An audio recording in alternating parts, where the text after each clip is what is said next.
29의 윤하은은 전주에서 태어나 자란 평범한 사무직 여성이다.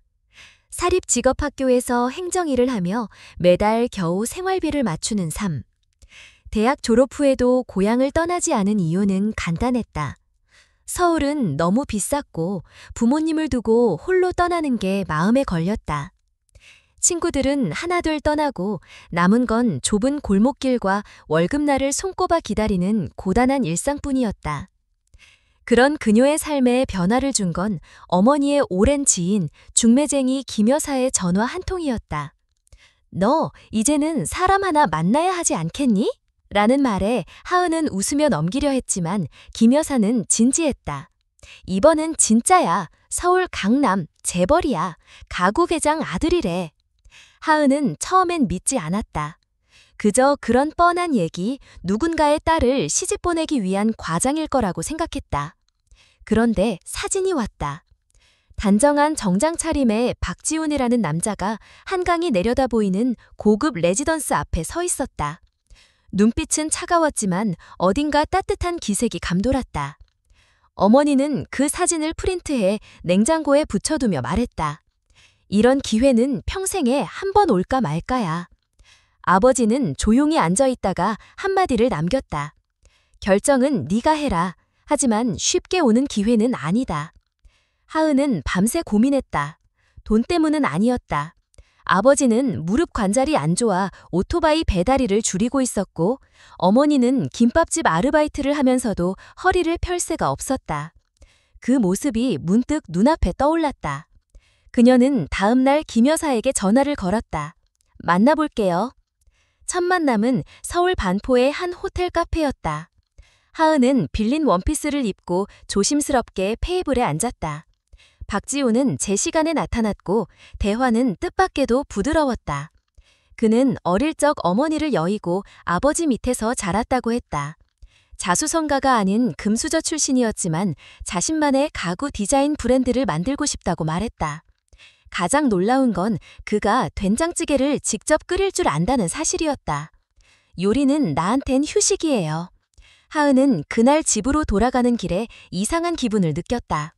예상보다 훨씬 덜 부담스러웠다. 그 후 지훈은 꾸준히 연락했다. 평일엔 영상통화를, 주말엔 직접 내려와 전주를 찾았다. 그녀가 야생화를 좋아한다는 걸 알고는 충북의 한 산자락까지 데려가 직접 도시락을 싸왔다. 이런 세심함은 드라마에서나 보던 장면이었지만 지훈은 꾸밈이 없어 보였다. 그의 눈빛, 말투, 태도 하나하나가 하은의 마음을 흔들었다. 3개월이 지나자 그는 자연스럽게 청혼했다. 하은은 바로 대답하지 못했다. 마음은 끌렸지만 무언가 불안했다. 그녀는 시간을 달라고 했다. 아니, 솔직히 말하자면 두려웠다. 이 모든 게 너무 비현실적이었고 갑자기 무너질까봐. 그런데 소문은 이미 퍼졌다. 하은이 서울 재벌이랑 결혼한대. 동네 가게에서 엄마의 김밥 단골 손님들 사이에서 하은의 이름이 오르내리기 시작했다. 어머니는 조용히 웃었고 아버지는 저녁마다 현관 앞에 앉아 담배를 피웠다. "부자랑 결혼하는 게 다가 아니야. 넌 행복해야 한다. 만약 부자인데도 널 존중하지 않으면 그건 아무 의미 없단다." 아버지의 말은 짧았지만 무게가 있었다. 결혼식은 서울 청담동의 7성급 호텔에서 열렸다. 하객은 500명이 넘었고 언론에서도 관심을 보였다. 지방 출신의 평범한 여성이 재벌가의 며느리가 된다는 점에서였다. 하은은 하객들 사이에 서 있는 자신이 낯설었다. 결혼식 당일 지훈은 속삭였다. "앞으로 네가 걱정할 일은 없을 거야." 하지만 그 말은 그녀에게 안도감보다는 묘한 불안을 안겼다. 무엇을 의미하는지 알 수 없었지만 마음 한켠이 불편했다. 결혼식이 끝나고 하은은 지훈과 함께 서울 한남동의 고급 저택으로 들어갔다. 하얀 성이라 불리는 곳이었다. 그녀는 속으로 다짐했다. 이제부터는 이 자리에 어울리는 사람이 되자. 하지만 그날 밤 신혼침실에서 하은이 받은 것은 축하도 포홍도 아닌 한 묶음의 문서였다. 지훈은 말했다. "이것만 사인하면 돼. 그 다음에 우리 라면 끓여 먹자." 그 문서는 혼인 계약서였다. 경영에 관여 금지, 가문 비밀 유지, 이혼 시 재산 권리 없음, 소액 위자료 지급 조항. 하은은 머릿속이 하얘졌다. 그 문서에 서명하지 않으면 지훈의 아내로 받아들여지지 않는다는 말까지 들었다. 그리고 그것은 박 회장이 사전에 준비해 놓은 일이었다. 하은은 질문했다. 이건 사랑이야? 아니면 조건이야?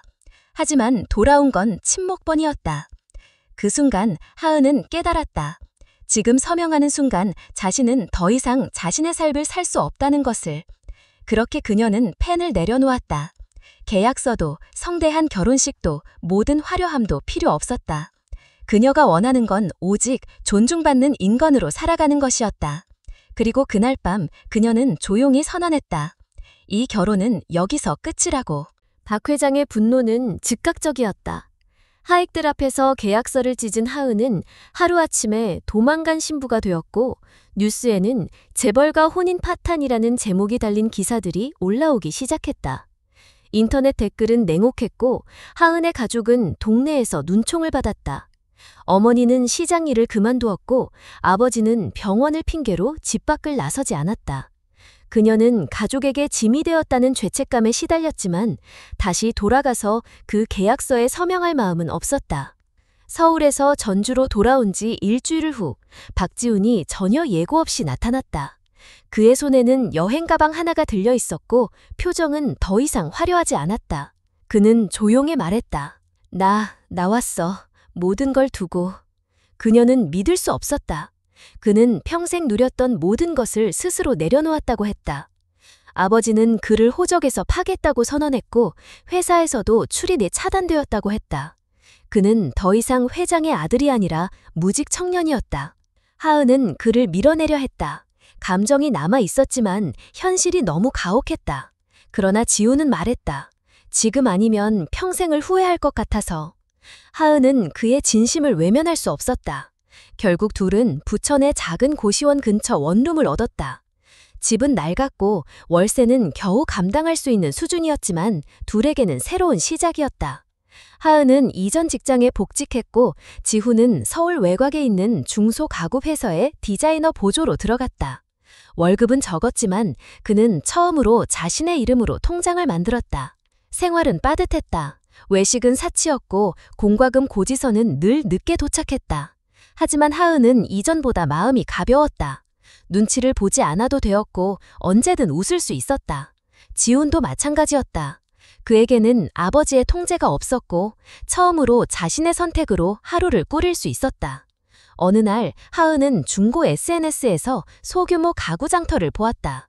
우리도 해볼까? 라는 말에 지훈은 고개를 끄덕였다. 그렇게 두 사람은 주말마다 중고시장에 나가 소형 가구를 팔기 시작했다. 처음엔 주목받지 못했다.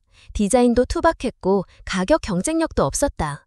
하지만 하은이 글을 쓰기 시작하면서 상황은 바뀌었다. 그녀는 제품 하나하나에 이야기를 붙였다. 이 작은 원목 의자는 누군가의 첫 이사 선물이었을지도 몰라요. 사람들은 그 글에 반응하기 시작했고 공유 수가 늘었다. 주문이 들어오기 시작했고 소익은 천천히 늘어났다. 어느 날 박 회장 명의의 내용 증명이 도착했다. 하은은 손이 떨렸다. 겉봉투에는 민사소송 예고라는 문구가 적혀 있었다. 내용은 이러했다. 계약 파기 및 혼례 취소로 인한 이미지 훼손과 재정 손실에 대한 책임을 묻겠다. 법적 근거는 명확하지 않았지만 상대는 거대 로펌을 낀 대기업 회장이었다. 지호는 당황했지만 곧 변호사를 수소문했다. 하은은 처음에는 싸움을 피하고 싶었다. 하지만 시간이 갈수록 자신을 지키기 위해서라도 맞서야겠다고 마음먹었다. 소장이 접수되었다. 재벌가의 파혼소송이라는 자극적인 소재는 언론의 먹잇감이 되었고 하은은 다시 한번 여론의 중심에 섰다. 온라인 기사에는 돈 많은 집 며느리 될 기회를 찬 여자, 피해자 코스프레 같은 댓글이 달렸다. 회사 동료들은 말은 없었지만 하은의 커피잔은 회의실에서 점점 멀리 배치되었다. 지우는 회사를 그만두고 하은과 함께 대응에 집중했다. 밤새워 서류를 정리하고 사건 관련자들을 리스트업했다. 그러던 중 한 여성 변호사가 연락을 해왔다. 그녀는 기사에서 하은의 이야기를 읽고 무료로 법률 지원을 해주겠다고 했다. 이건 단순한 민사가 아니라 사회적 구조에 대한 문제예요. 누군가는 이 구조의 이의를 제기해야 해요. 그녀의 말은 하은의 마음을 움직였다. 법정은 단순히 이기고 지는 곳이 아니라 자신의 삶을 되찾는 자리였다. 첫 재판날 박 회장은 법정에 나타나지 않았다. 그의 법률 대리인이 수십 장짜리 문건을 제출하며 회사의 이미지, 투자자 신뢰, 브랜드 가치 손실을 열거했다. 하은은 한 장짜리 진술서를 들고 나섰다. 저는 누군가의 마케팅 도구가 아니라 제 삶의 주인입니다. 재판은 길어졌고 판사는 추가 서류를 요구하며 재판을 연기했다. 집으로 돌아오는 길, 하은은 창밖을 보며 생각했다. 이 싸움은 오래 걸릴지 모르지만 피하지 않겠다. 계약서에 서명하지 않은 그 밤 이후 그녀는 더 이상 이전의 하은이 아니었다. 그리고 무엇보다 이번에는 지훈이 옆에 있었다. 선택한 사랑, 선택한 삶, 그 하나로도 충분했다. 두 번째 재판이 열리기 전날 밤, 윤하은은 침대 끝에 앉아 박지훈과 함께 정리한 서류를 다시 훑었다. 그녀는 여전히 긴장했지만 두려움은 아니었다. 이미 한 번 무너졌고 다시는 같은 방식으로 부서지지 않겠다고 결심한 이후였다. 변호사 정혜진은 차분하고 단단했다. 첫 만남에서 그녀는 이렇게 말했다. 우리는 법으로 이길 수 있어요. 감정이 아니라 논리로 갑시다. 하은은 고개를 끄덕였다. 감정으로는 이미 너무 많이 소모됐으니까. 재판 당일 법정은 이전보다 훨씬 많은 사람들로 가득했다. 기자들, 블로거, 유튜버들까지 몰려들었다. 그들은 재벌가 며느리 거부 사건이라는 자극적인 제목 아래 무언가를 기대하고 있었다. 박 회장 측은 여전히 무게감 있는 변호인단을 내세워 이미지 훼손, 투자 손실, 명예피해 등을 주장했다. 프레젠테이션까지 동원된 전략적 공세에 일부 방청객은 고개를 끄덕였다. 하지만 정혜진은 침착하게 반격했다. 첫째, 호인신고가 법적으로 완료되지 않았습니다. 따라서 이 결혼은 법적으로 성립되지 않았습니다. 둘째, 피고는 해당 계약서에 서명한 적이 없습니다. 이는 단순한 초안이며 법적 구속력이 없습니다. 셋째, 홍보나 광고, 협찬 등 어떤 상업적 계약서도 양측 사이에 체결된 바 없습니다. 법정은 잠시 정적에 휩싸였다. 정혜진은 계속해서 말했다. 누군가를 며느리로 홍보하고 브랜드의 얼굴로 내세우고자 했다면 적어도 당사자의 동의는 있어야 합니다. 이 사건은 단순한 파혼 문제가 아닙니다. 한 인간이 타인의 의도에 따라 상품처럼 사용될 수 있느냐는 질문입니다. 그녀의 목소리는 흔들림이 없었고 방청석에서는 조용한 박수가 퍼졌다. 하은은 피고인석에 앉아 조용히 숨을 골랐다. 이번 싸움은 단지 개인의 문제가 아니라는 것을 알게 된 순간이었다. 만약 자신이 무너진다면 다음 누군가는 더 쉽게 짓눌릴 수도 있다는 생각이 들었다. 그녀는 다시 서서 진술했다. 저는 이 결혼이 제 인생의 시작이 되기를 바랐습니다. 하지만 조건이 붙은 시작이라면 그것은 계약이지 사랑이 아니었습니다. 저는 제 선택을 후회하지 않습니다. 오히려 그날 사인을 하지 않은 자신이 자랑스럽습니다. 재판부는 박지훈을 증인석으로 불렀다. 그는 흰색 셔츠에 정장조차 입지 않고 나타났다. 이전의 재벌 2세 이미지와는 거리가 멀었다. 하지만 그의 눈빛은 그 누구보다 명확했다. 그는 말했다. 모든 결혼 준비는 제가 원해서 한 일입니다. 드레스, 장소, 하객 리스트까지 전부요. 하지만 계약서에 대해서는 전혀 동의하지 않았습니다. 아버지가 모든 걸 준비했고 저는 반대하지 못했습니다. 제가 책임져야 할 부분입니다. 박 회장은 처음으로 아들의 얼굴을 정면으로 바라봤다. 그의 눈빛은 분노와 실망이 교차했다. 너는 너 자신과 가족, 모든 걸 망치고 있어. 그의 목소리는 낮았지만 분명했다. 그러나 지훈은 단호하게 답했다. 저는 제 인생을 되찾고 있을 뿐입니다. 그의 말에 법정안은 다시 한번 침묵했다. 판사는 고개를 끄덕이며 다음과 같이 말했다. 재판부는 이 사건에 대한 최종 판단을 내리기 위해 관련 법률과 서류, 증언을 정밀하게 검토할 예정입니다. 다음 기일은 일주일 후로 지정합니다. 방청석에서는 속삭임이 이어졌고 기자들은 이미 새로운 기사를 작성하고 있었다. 재판이 끝나고 돌아가는 길, 하은은 기자들로 둘러싸였다. 수십 개의 마이크가 그녀 앞에 들이밀어졌고 수많은 질문이 쏟아졌다. 그녀는 조용히 고개를 숙이고 한마디만 남겼다. 저는 제 삶을 지키고 싶었습니다. 그게 전부입니다. 다음 날 아침 온라인 포털에는 다양한 반응이 올라왔다. 일부는 여전히 그녀를 기회 놓친 여자로 조롱했지만 또 다른 한편에서는 용기 있는 결정이었다는 댓글들이 달렸다. 몇몇 여성 커뮤니티에서는 하은처럼 살자라는 해시태그가 퍼지기도 했다. 그녀는 그 모든 것을 조용히 지켜보며 다시 평소처럼 출근 준비를 했다. 지훈은 그날 저녁 그녀에게 말했다. 이번 재판이 끝나면 뭐가 되든 우리식으로 시작하자. 하은은 대답하지 않았다. 하지만 그녀의 마음속에는 이미 하나의 결심이 자리 잡고 있었다. 이 싸움은 단지 끝을 위한 싸움이 아니라 진짜 시작을 위한 싸움이라는 것을. 그리고 그녀는 더 이상 혼자가 아니었다. 옆에는 모든 것을 내려놓고 자신을 선택한 사람이 있었다. 그것만으로도 싸울 이유는 충분했다. 재판이 끝난 일주일 후 윤하은과 박지훈은 다시 한번 원룸의 작은 테이블에 마주 앉았다. 지훈은 법률 문서를 정리하고 있었고 하은은 노트북 앞에서 블로그 포스팅을 작성하고 있었다. 내가 선택한 삶, 내가 살아가는 방식이라는 제목 아래 그녀는 자신의 이야기를 조심스럽게 풀어가기 시작했다. 화려했던 결혼식, 신혼 첫날 밤의 충격, 그리고 법정 싸움까지. 그녀는 피해자가 아니라 선택을 한 사람으로서 글을 써내려갔다. 조회수는 빠르게 올라갔고 댓글창에는 공감과 지지가 이어졌다. 블로그 글이 온라인 커뮤니티를 타고 번지자 다양한 매체에서 인터뷰 요청이 들어왔다. 하은은 대부분을 정중히 거절했지만 여성 권리와 관련된 한 라디오 방송에는 출연하기로 했다. 방송 후 수많은 청취자들이 사연을 보냈고 일부는 자신의 경험을 고백했다. 어떤 여성은 약혼자 집안에서 요구한 각서 때문에 파혼했고 또 다른 여성은 결혼 생활 내내 침묵 속에 살아왔다고 했다.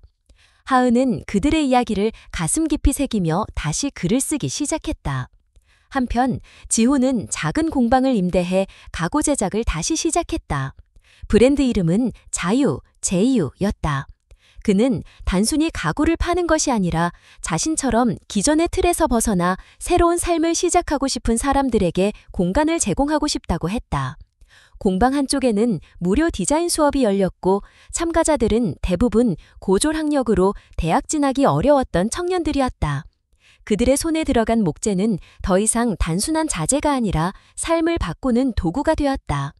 하은은 낮에는 회사에 다니고 밤에는 공방에서 지훈과 함께 일했다. 제품 설명을 쓰고 온라인 마케팅을 담당하고 때로는 고객 응대까지 도맡았다. 어느 날 그녀가 올린 가장 작은 식탁, 가장 큰 대화라는 제목의 게시글이 SNS에서 화제가 되었다.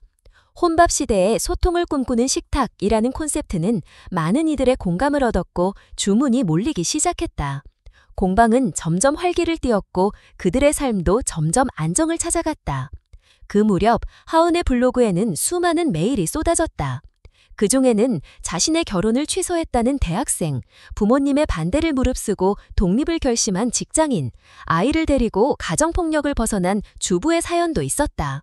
그들은 입을 모아 말했다. 당신 덕분에 용기를 낼 수 있었어요. 하은은 스스로 놀랐다. 그녀의 작은 선택이 이렇게 많은 이들에게 영향을 주고 있다는 사실이 실감나지 않았다. 결혼 이야기도 다시 시작되었다. 이번엔 아무도 관여하지 않았다. 하객 명단도 식장도 드레스도 그들 스스로 정했다. 장소는 공방 앞마당. 초대받은 사람들은 화려한 옷이 아닌 평소 옷차림으로 왔다. 어머니는 전주에서 직접 만든 떡과 반찬을 들고 왔고 지훈의 어머니는 머리에 꽃을 꽂고 조용히 앉아 있었다. 마이크도 음악도 사회자도 없었다. 두 사람은 서로를 바라보며 맹세를 했다. 조건 없이 함께 걷겠습니다. 어떤 날이 오더라도 이 손을 놓지 않겠습니다. 그날 결혼식은 조용했지만 진심이 가득했다. 참석자들은 눈물을 흘렸고 SNS에는 이 시대의 가장 아름다운 결혼식이라는 글이 올라왔다. 결혼식을 마친 뒤 지훈은 공방 확장을 계획했고 하은은 회사를 그만두고 전업작가로 전향했다. 그녀는 이제 더 이상 일기 쓰듯 블로그를 운영하는 것이 아니라 본격적인 컬럼니스트로 활동하며 여성의 삶, 선택, 독립에 대한 이야기를 연재하고 있었다. 지훈은 말없이 응원했다. 하은도 지훈이 만든 가구를 소개하며 더 많은 고객들과 연결해 주었다. 두 사람의 삶은 서로에게 뿌리가 되었고 중심이 되었다. 아무것도 없이 시작한 공간은 어느새 수많은 이야기가 오가는 따뜻한 장소가 되었고 그들 역시 세상의 중심이 아닌 서로의 중심에 서 있었다. 조건 없는 시작, 서로를 향한 믿음, 그리고 삶을 다시 쓰는 용기, 그것이 그들의 일상이었다. 결혼식 이후 며칠이 지나고 유나은은 평소처럼 글을 쓰고 있었다. 한창 블로그에 새로운 포스팅을 준비하던 중 문 앞에서 누군가의 인기척이 느껴졌다. 초인종이 울리지 않았지만 노크는 조심스럽고 다급했다. 문을 열자 낯선 여성이 서 있었다. 중년의 수수한 차림새의 그 여인은 하은을 한참 바라보더니 조심스럽게 입을 열었다. 혹시 유나은 씨 맞나요? 그녀의 목소리는 떨렸고 말끝은 불안정했다. 하은이 고개를 끄덕이자 그녀는 조용히 자신을 소개했다. 저는 박지훈, 그의 친어머니입니다. 하은은 숨이 멎는 듯한 기분을 느꼈다. 박지훈은 단 한 번도 자신의 친어머니에 대해 말한 적이 없었다. 결혼식 때 함께했던 어머니는 그의 양어머니였고 지훈은 그녀를 엄마라고 부르며 살았지만 늘 그 눈빛 안에는 알 수 없는 거리감이 있었다. 하은은 조심스럽게 여인을 안으로 들였다. 여인은 마주 앉자마자 두 손을 모아 조용히 고개를 숙였다. 이렇게 갑자기 찾아와서 미안해요. 저는 그 아이가 3살이었을 때 집에서 쫓겨났어요. 그녀의 이야기는 충격 그 자체였다. 박 회장과 젊은 시절 결혼한 그녀는 지훈을 낳았지만 집안의 반대와 맞지 않는 배경으로 인해 배척당했다. 시댁은 그녀를 수준이 맞지 않는다는 이유로 몰아내고 아이와의 모든 연락을 차단했다. 그녀는 몇 차례 지훈을 보기 위해 집 앞에 찾아갔지만 매번 쫓겨났다. 경찰을 부른 적도 있었고 경비에게 밀려 다친 날도 있었다. 그녀는 그때마다 편지를 썼지만 보내지 못한 채 하나씩 보관해왔다고 했다. 하은은 그 말에 말없이 고개를 끄덕였다. 그녀는 곧바로 박지원에게 연락하지 않았다. 대신 여인이 건넨 노란 봉투 하나를 받았다. 그 안에는 손으로 꾹꾹 눌러 쓴 편지들이 수십 장 들어있었다. 날짜가 적힌 봉투들은 낡고 색이 바랬으며 어떤 편지는 얼룩져 글씨가 지워질 듯 흐려져 있었다. 그녀는 그 편지들을 한 장씩 읽었다. 지훈아, 오늘은 네 생일이야. 엄마는 네가 좋아하는 장난감을 사러 갔다가 그냥 돌아왔어. 같은 문장이 반복되었다. 하은은 마음이 저릿했다. 그날 밤 그녀는 편지 묶음을 조용히 테이블 위에 올려두었다. 지훈이 퇴근해 들어왔을 때 하은은 아무 말도 하지 않았다. 지훈은 봉투를 보고 조용히 앉아 편지를 펼쳐보았다. 그날 밤 그는 단 한마디도 하지 않았고 밤새 편지를 읽었다. 아침이 되자 지훈은 고개를 들었다. 눈은 충혈되어 있었지만 표정은 담담했다. 그녀를 만나고 싶어, 지금이라도. 하은은 고개를 끄덕였다. 당신이 해야 할 일이야. 며칠 후 박지훈은 어머니를 찾아갔다. 그는 조용히 문을 두드렸고 문이 열리자 말없이 고개를 숙였다. 그녀는 아무 말 없이 아들을 바라보다가 조용히 고개를 끄덕였다. 둘은 많은 대화를 나누지 않았다. 시간은 이미 너무 흘렀고 그 사이의 간극은 말로 다 채울 수 없는 것이었기에. 그러나 박지훈은 말했다. 이제는 제가 모시고 싶어요. 함께 살아요. 그녀는 망설였지만 결국 눈을 감고 고개를 끄덕였다. 그날 이후 세 사람은 한 지붕 아래서 살기 시작했다. 좁은 집은 더 비좁아졌지만 마음만은 넓어졌다. 박지훈은 어머니에게 매주 음식 만드는 법을 배우고 하은은 그녀와 함께 생활비를 나누었다. 그녀는 무언가 해주는 것이 미안하다며 고개를 숙였지만 하은은 웃으며 말했다. 어머님은 이제 가족이에요. 더 이상 혼자가 아니에요. 그녀는 눈을 감고 고개를 끄덕였다. 시간이 조금씩 흘렀고 박지훈의 눈빛은 점점 부드러워졌다. 그는 자주 어머니와 함께 앉아 이야기를 나누었다. 때로는 아무 말 없이 앉아있는 시간조차 소중하게 여겼다. 하은은 그 모습을 조용히 지켜보며 생각했다. 이 모든 일이 일어나기 전에는 상상도 못했던 삶이었다. 그러나 지금 이 자리, 이 가족은 서로를 통해 다시 태어난 사람들이었다. 그러던 어느 날 박지훈은 작은 종이봉투를 하은에게 건넸다. 이건 어머니가 너에게 직접 전해달라고 하셨어. 하은은 조심스럽게 봉투를 열었다. 그 안에는 짧은 편지가 하나 들어있었다. 하은아, 고맙다. 너는 나에게 처음으로 며느리라는 단어가 따뜻하다고 느끼게 해줬어. 하은은 편지를 조용히 접어 책갈피에 꽂았다. 그리고 그날 밤 세 사람은 같은 식탁에 둘러앉아 소박한 저녁을 나눴다. 말은 많지 않았지만 그 자리는 온기로 가득했다. 박 회장이 병원에 입원했다는 소식은 갑작스러웠다. 계열사 이사 중 한 명이 하은의 블로그를 통해 연락을 취해왔다. 박 회장이 심장질환으로 중환자실에 들어갔으며 의식이 돌아왔다고 했다. 그리고 그는 박지훈을 찾고 있다고 전했다. 하은은 망설였지만 결국 지훈에게 사실을 알렸다. 지훈은 아무 말 없이 고개를 끄덕였고 다음 날 아침 혼자 병원으로 향했다. 병실 문 앞에서 그는 한참을 서 있었다. 자신을 거부하고 모든 것을 앗아갔던 아버지를 다시 마주하는 것이 쉬울 리 없었다. 하지만 그는 문을 열고 조용히 안으로 들어갔다. 박 회장은 산소 마스크를 낀 채 눈을 떴고 아들의 얼굴을 보자 힘겹게 손을 들어 보였다. 지우는 그의 곁으로 다가갔고 둘은 아무 말 없이 한참을 마주 보았다. 침묵 속에서 지우는 자신도 모르게 입을 열었다. 왜 그랬어요? 회장은 대답하지 않았다. 그저 조용히 눈을 감았다. 며칠 뒤 박 회장은 일반 병실로 옮겨졌고 박지우는 다시 병원을 찾았다. 이번엔 하은도 함께였다. 병실에서 마주한 박 회장은 여전히 눈빛이 날카로웠지만 목소리는 예전만큼 단단하지 않았다. 그는 천천히 말했다. 네가 왜 그 선택을 했는지 이제는 조금 알 것 같다. 지우는 대답하지 않았다. 하은도 조용히 고개만 숙였다. 박 회장은 힘겹게 손을 들어 서랍에서 서류 하나를 꺼냈다. 이건 내가 준비한 재단 설립 계획서다. 네가 하고 싶은 일을 하게 해줄 수 있을 거다. 지우는 서류를 받지 않았다. 대신 그는 조용히 입을 열었다. 이건 당신이 하은에게 사과한 다음에 이야기할 문제예요. 박 회장은 놀란 표정으로 하은을 바라보았다. 한참을 망설이다가 고개를 돌렸다. 미안했다. 말끝은 낮았지만 분명했다. 하은은 그 순간 아무 대답도 하지 않았다. 다만 더 이상 증오가 남아있지 않다는 것을 스스로도 느꼈다. 용서는 말로만 되는 것이 아니었고 그녀는 그동안의 시간 속에서 이미 그것을 이루고 있었다. 며칠 뒤 박 회장은 회복 치료를 위해 요양병원으로 옮겨졌다. 지우는 주말마다 그를 찾아갔고 짧은 대화를 나누며 시간을 보냈다. 하은은 그런 지훈의 모습을 조용히 응원했다.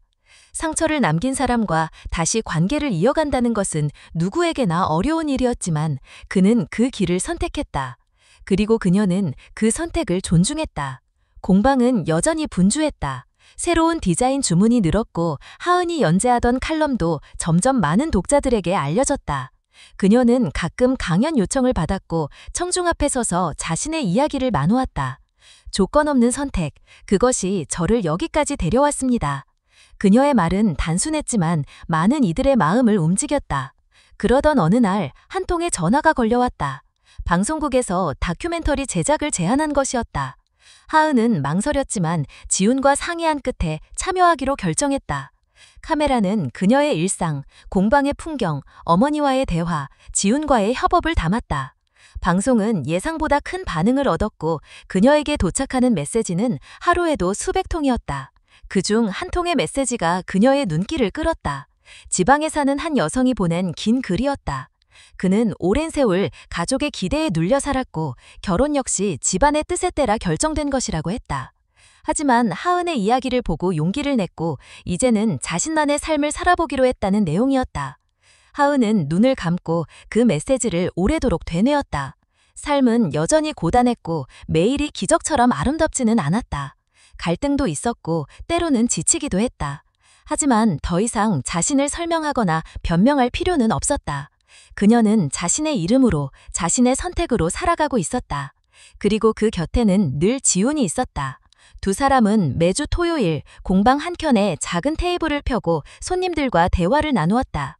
때로는 자신의 이야기를 털어놓고 가는 손님도 있었고 조용히 제품만 보고 돌아가는 이도 있었다. 하지만 그 공간은 늘 따뜻했고 진심으로 가득했다. 지훈은 어느 날 그녀에게 작은 목재 상자를 건넸다. 그 안에는 손으로 만든 작은 열쇠고리가 들어있었다. 나무에 새겨진 글자는 단 하나였다. 시작. 하은은 그 의미를 물어보지 않았다. 굳이 묻지 않아도 이미 그 마음을 알고 있었기 때문이다. 그들은 언제나 그 자리에서 서로를 중심으로 한 삶을 계속 이어가고 있었다. 다큐멘터리 방송 이후 윤하은과 박지훈의 삶은 조용하지만 분명히 달라졌다.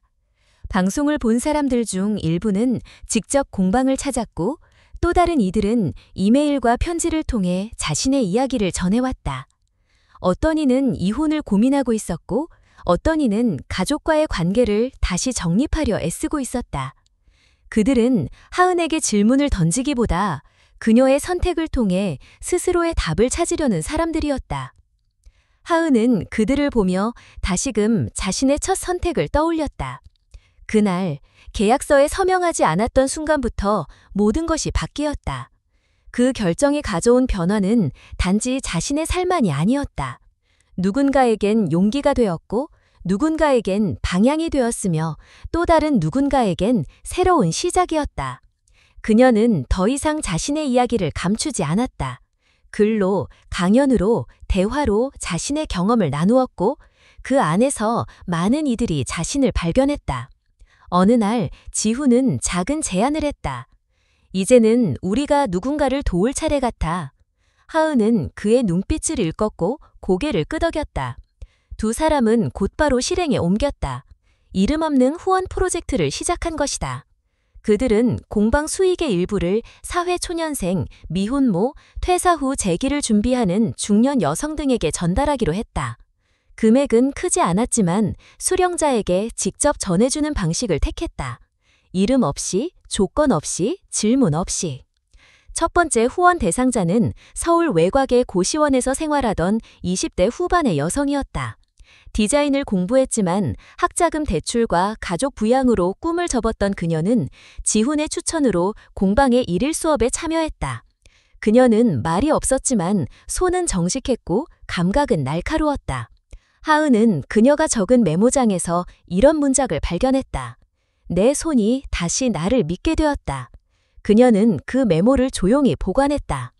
후원 프로젝트는 점차 확장되었다. 입소문을 통해 사연이 들어왔고 일부는 직접 찾아왔다. 조건 없는 지원은 때때로 오해를 사기도 했지만 대부분의 이들은 진심을 이해했다. 하은과 지훈은 그들을 위해 별도의 공간을 마련했다. 공방 뒤편의 창고를 대조해 만든 함께방은 작업장이자 쉼터가 되었고 각자의 이야기를 품은 사람들이 모여드는 장소가 되었다. 그들은 가끔 모임을 열었다. 모임이라기보다 누군가의 이야기를 조용히 듣는 시간에 가까웠다. 사람들은 자신의 경험을 꺼내놓았고 서로에게 말없이 손을 내밀었다. 하은은 그 시간들이 가장 소중하다고 느꼈다. 성공이나 성취보다 누군가가 자신의 목소리를 낼 수 있게 만드는 일이야말로 가장 값진 일이라는 걸 그녀는 깨달았다. 지훈 역시 변해갔다.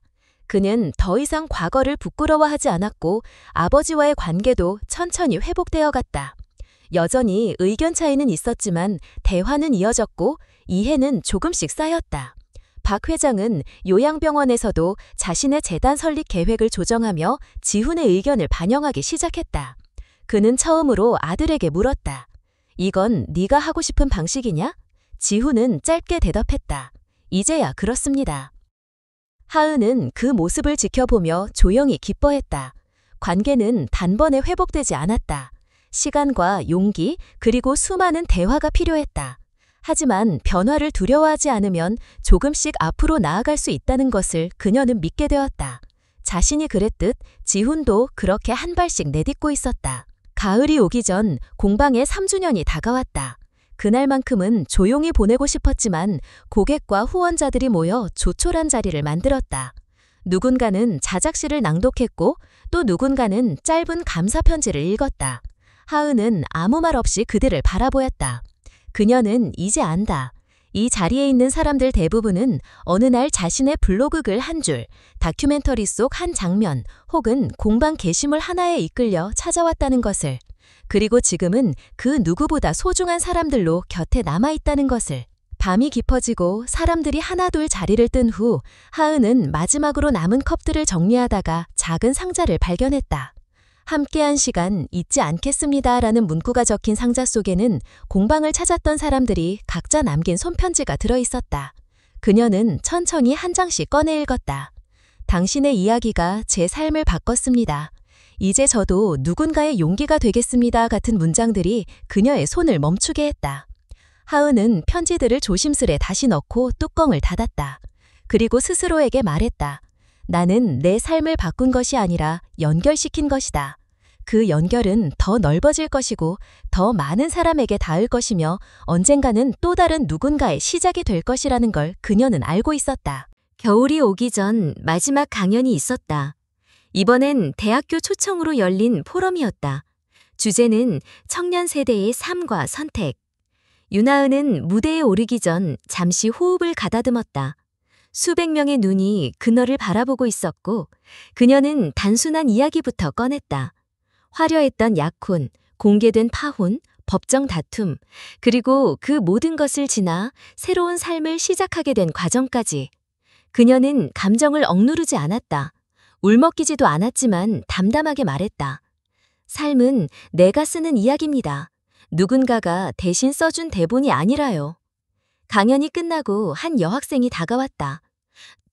저도 꿈이 있는데 부모님이 절대 반대하세요. 하은은 그녀의 눈을 바라보며 말했다. 그 꿈이 사라지기 전에 당신이 지켜야 해요. 세상에 가장 미안해야 할 일은 자기 자신을 포기한 일이에요. 여학생은 고개를 끄덕이며 돌아갔다. 짧은 순간이었지만 하은은 그런 장면 하나하나가 삶을 이어가는 힘이 된다는 걸 알고 있었다. 그해 겨울 박지훈의 재단이 정식으로 출범했다. 이름은 다시 시작. 다양한 계층을 위한 작은 후원이었고 정기적이지도 체계적이지도 않았지만 사람들은 몰려들었다. 자리를 구하지 못한 사람들은 마루 바닥에 앉았고 박 회장조차 휠체어를 타고 조용히 참석했다. 그는 준비된 연단에서 짧게 말했다. 제 인생의 가장 큰 실패는 타인의 인생을 내 기준으로 평가했던 것입니다. 그리고 지금 그 실수를 되돌아보며 저 또한 다시 시작하고 싶습니다. 그의 말에 박지훈은 천천히 고개를 숙였고 하은은 눈을 감았다. 용서란 감정이 아니라 태도라는 것을 그들은 몸으로 배웠다.